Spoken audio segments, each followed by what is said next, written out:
वेद प्रकाश विद्रोही जी, विजेंद्र नेहरा तो पूरी तरह से आश्वस्त हैं कि ये जीत सीधा रास्ता खोल दिया है उनका 2024 के लिए। आपने आदमपुर की इस हार से क्या सीखा है, जब दो बड़े चेहरों को आपने दांव पर लगा दिया इस आदमपुर उपचुनाव में? मनु जी, आपको, मेरे साथी को, पैनलिस्ट को और आपके दर्शकों को मेरा नमस्कार। नमस्कार। और भाजपा को आदमपुर से 15,000 से विजय होने पर मेरी बधाई हो, शुभकामनाएं हो। और हम बड़ी शालीनता के साथ मतदाता के जनादेश को सर झुकाकर स्वीकार करते हैं।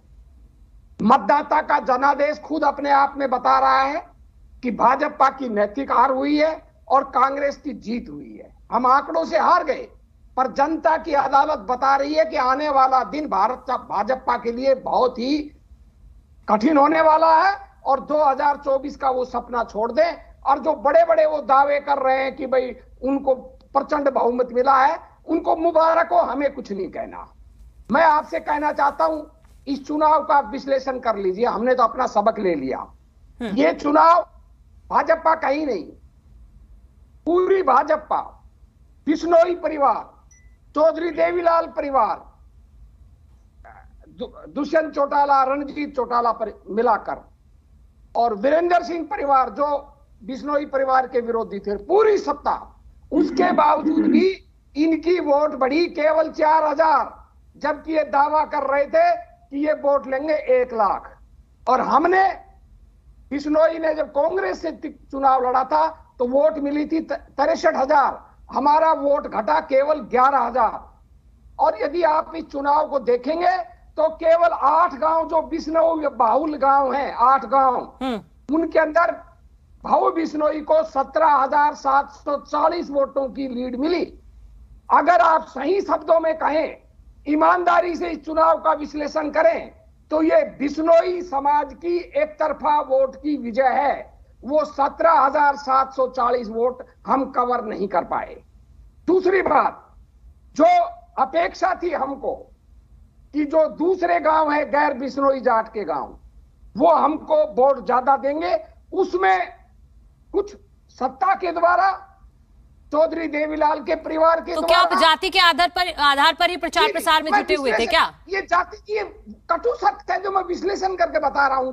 ये वोट का आप उठा के देखिए। नहीं, आपकी पार्टी की तरफ से कोई गलती नहीं हुई? आपकी पार्टी की तरफ से कोई गलती नहीं हुई क्या प्रचार प्रसार में?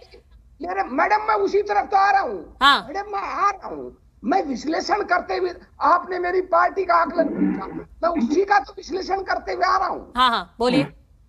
हम असफल रहे कि जो, मैं यही तो कह रहा हूं, जो दूसरे गांव थे उनके अंदर हम इन लोगों की वजह से और मतदाताओं को ये संदेश देने में असफल रहे कि भाई ये जो लोग हैं जो आपको गुमराह कर रहे हैं, गुमराह कर कर आपकी वोट भाजपा में डलवा रहे हैं, ये किसान मजदूर विरोधी ताकतों को मजबूत कर रहे हैं। और जो लोग इतने सालों से आपके परंपरागत विरोधी थे, उनके साथ सत्ता के स्वार्थ में हाथ मिला रहे हैं।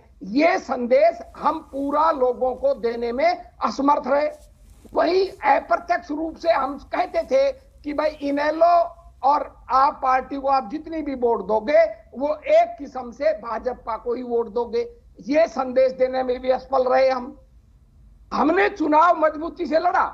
निश्चित रूप से कमियां रही, उन कमियों का हम विश्लेषण करेंगे और विश्लेषण करने के बाद और एकजुटता से और इकट्ठी ताकत से, अब कुछ हमारे पार्टी के नेता वहां नहीं गए, ये हमारी कमजोरी रही है।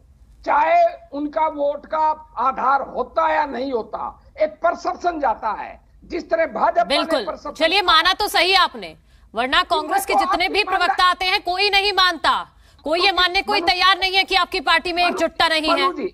मनु जी, मैं आपके पास 3 या 4 बार आपके पास मैंने डिबेट में भाग लिया। मैं ना कभी असत्य बोलता, ना कभी सत्य बोलने से भागता और ना सत्य स्वीकार करने से भागता। चीजों को दबाने से, छुपाने से, भागने से कोई चीजें ठीक नहीं हो जाती। असफलता सफलता में नहीं बदल जाती। जब तक व्यक्ति अपनी गलतियों को स्वीकारेगा नहीं, तब तक उनको ठीक कैसे करेगा? बिल्कुल। और जो कुमारी शैलजा ने भी कहा है कि उम्मीद है कि आगे वाले चुनावों में ये गलतियां नहीं होंगी। अगर आप इन्हीं गलतियों को बार बार दोहराते रहेंगे तो 2024 और भी दूर हो जाएगा आप लोगों से। नहीं, 2024 दूर नहीं होने वाला। ये आदमपुर की जनता ने संदेश दे दिया। ठीक है। भजन लाल का गढ़, जहां वो लोग 30,000 वोटों से जीते थे, अब वो 15,000 से जीते हैं और 15,000। ठीक है वेद प्रकाश विद्रोही जी, मैं बाकी का कमेंट ले लूं फिर मैं वापस आऊंगी आपके